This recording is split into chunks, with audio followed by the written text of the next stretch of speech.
O'zbekistonda furachi akalar yuk topish qiyin bo'lib ketdi. Telegram gruppalardan foydasi qolmadi. Nima qilsak bo'ladi? O'zi zo'r platforma ko'rsatdim akalarga. Qanaqa qilib registratsiya qilsa bo'ladi deyapti. Boshqalardan akalar sizlarga o'rgataman. Qanaqa qilib registratsiya qilib o'tib, qanaqa qilib Samarqand, Buxoro, Toshkent, Rossiyadan O'zbekistonga, O'zbekistondan Qozog'istonga qanaqa qilib yuk topishdi? Jinisini topib qo'ydim akalar. Go! Instagramda zakreplennida turibdi. Mana shu videoni bosasizlar, tagida mana Yo Logistik uzga bosasizlar. Yo Logistik uz. Mana bu pastida Yo Logistik chiqadi akalar.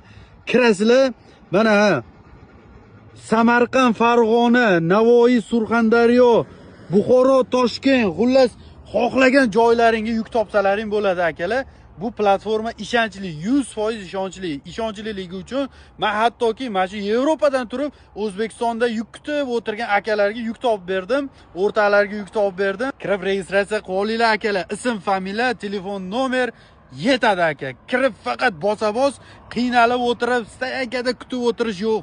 Faqat oldiga akalar.